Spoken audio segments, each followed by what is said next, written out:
Alright, welcome back to Q&A with Dr. Sanjay Tolani. My name is Haris, and thank you guys again for joining us one more time. And it's always a pleasure to have our leader, our mentor, Dr. Sanjay Tolani here. Thanks a lot, Haris. But before we start, I have a book bundle for you. For me? Yes, that's a gift for you. Alright. Well, I already actually have all your books.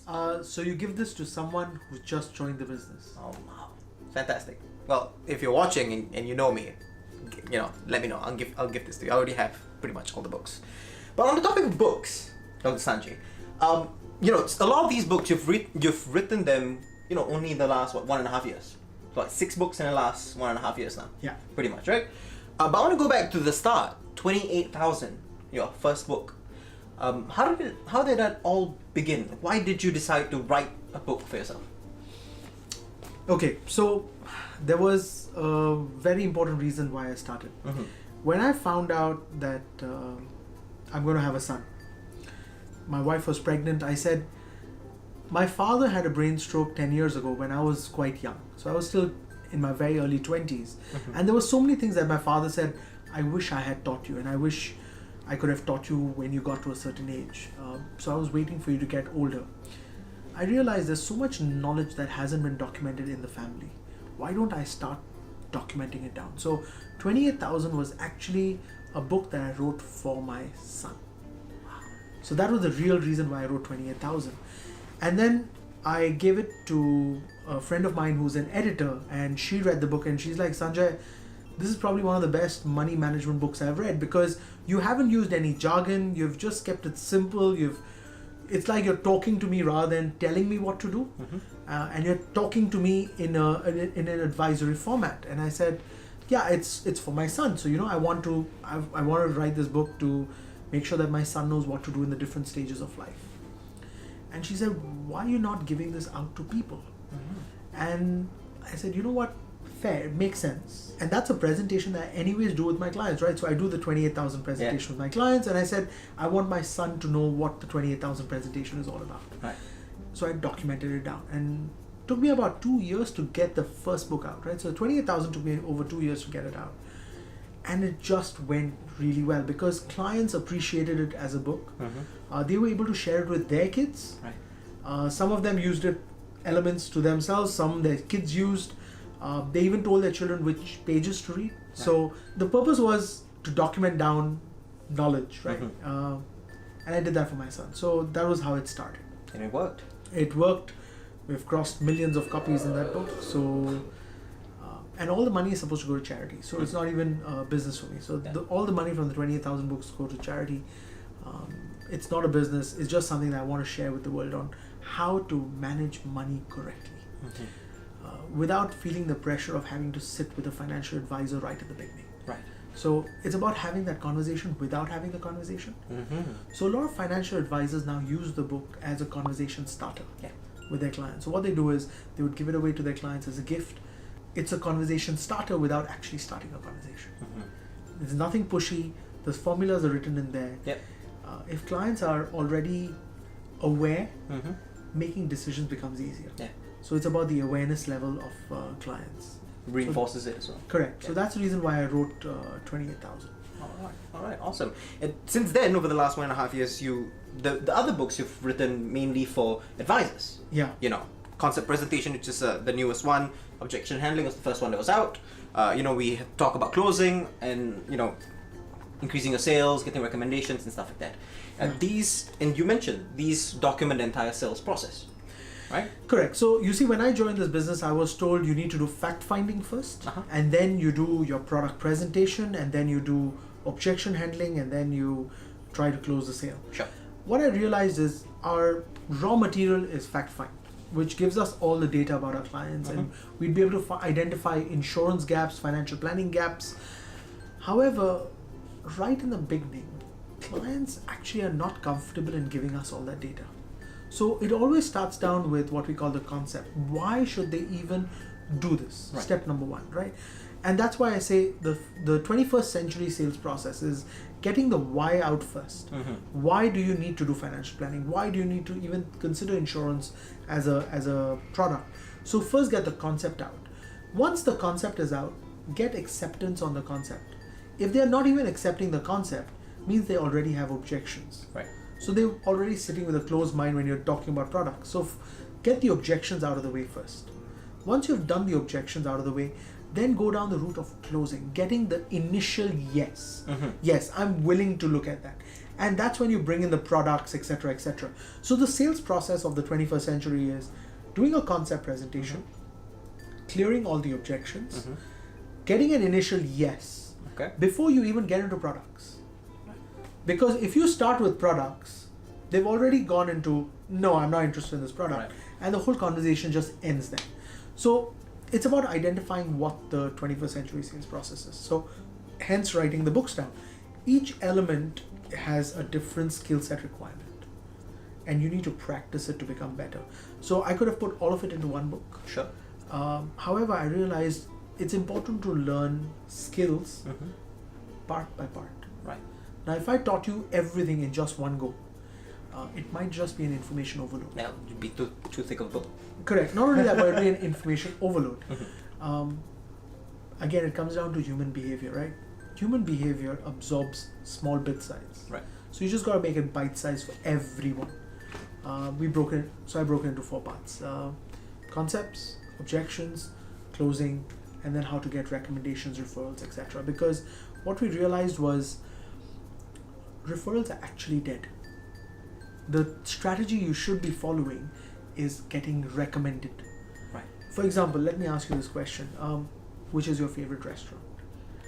It doesn't matter what you say. Okay. Did they ever pay you to say this? I wish they did. Exactly.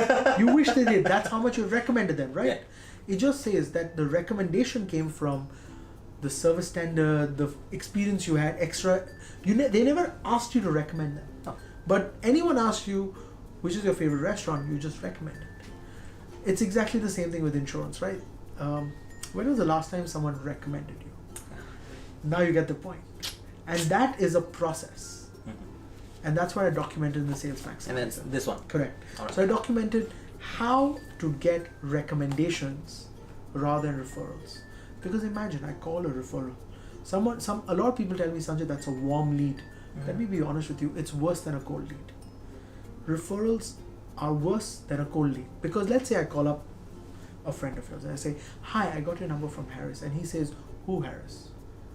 Boom. Now the only conversation we're having is about Harris.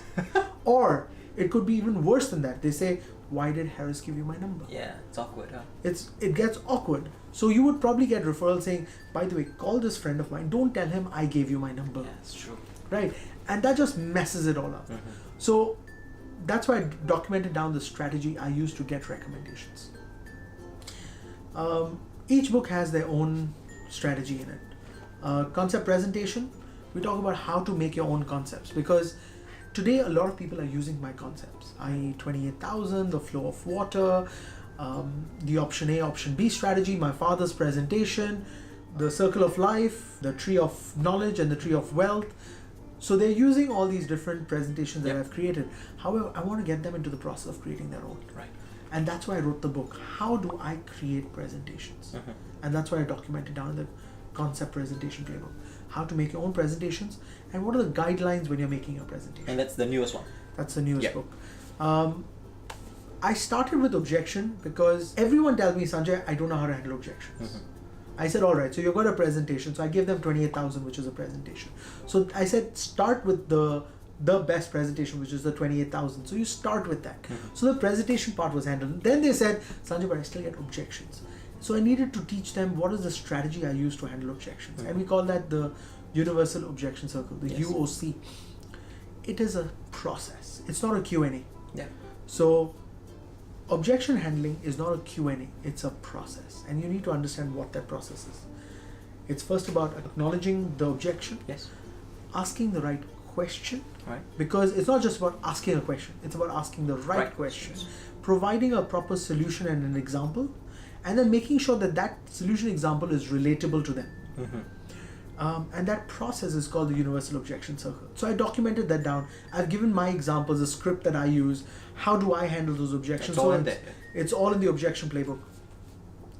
And then it came down to the closing strategy. Again, closing is a decision-making process. So we have got something called the 3-step decision tree and the 5-step decision tree. Okay. The 3-step decision tree is for any decision they make when it comes to financial products. Okay. So annuities, investments, even real estate, any investment product or any financial product, you would use the 3-step decision tree. But when it comes to life insurance or what we call protection products, it's a 5-step decision tree, because now you've got a few more elements that come into play. You have to even get medical checkups done. Yep. You have to do underwriting, which you don't have to do with investments. So there's a lot more work that gets involved when it comes to insurance or what we call protection products. Yep. And that's why there are 5 steps to it. We get a little bit more intrusive because now we start asking personal questions, which might relate to even your physique, right? So what's your height? What's your weight? And you know, some people get offended when you ask those questions. So some people get offended just by age, forget height and weight. So just that factor affects the decision tree for doing a closing. So I've actually documented that down in the closing playbook, which is the 3-step and the 5-step decision tree. So if you get that process, there's nothing that's stopping you from getting to the next level. Awesome. So you've already written books on the entire process. So what are we gonna be looking at next? What else is what is he gonna write about? So the 4 books are primarily on getting the right skill set. Right? Sure. Once you've got acquired the skill set, I've got 2 other books which are purely on how to build the right mindset. It's called the Perfect Mindset Playbook. Okay. And that book is purely on what's the mindset that you require. Now once I've got the basics out of the way, I want to write my next book, which I'm writing about, is something which is significantly more advanced. Right. Which is about how do you do wealth transfer. It's a book that I call the Intergenerational Planning. Okay. Intergenerational planning is not about just money. It's about how do you pass on knowledge, money, experiences, everything to the next generation, and how should they pass it on to the next, and how should they pass it on next. So it's not about just planning 3 generations in the future. It's all about planning 50, 100 generations into the future. Thousands of years, but that's how you see people have lived. Countries have evolved over hundreds of years, but they set the certain rule book, and we call that the Constitution. Right. So they all come back to the Constitution. So they say the Constitution is what I base it on. However, there are amendments to those constitutions, generation after generation after generation. What's the constitution of your family? Wow, that's powerful stuff. Right? What's the fundamental constitution of your family on which your children are supposed to grow the wealth, knowledge, systems? How does that family build up? So it's what we call the family constitution. And we build on from family constitutions to the next level. And this is still being written, right? And this is still being written. So it's going to take me some time, but I'll get that out there. That's one of the books. The other book that I'm writing about is specifically for niche market women.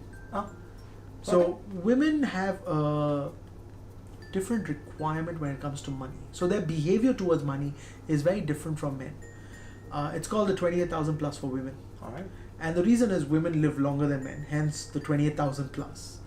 And the other aspect is the way women handle money is very different from the way men handle money. So when I was doing my PhD, we actually found out that women-led households, so where women are the key breadwinners, saved a lot more than male-led households.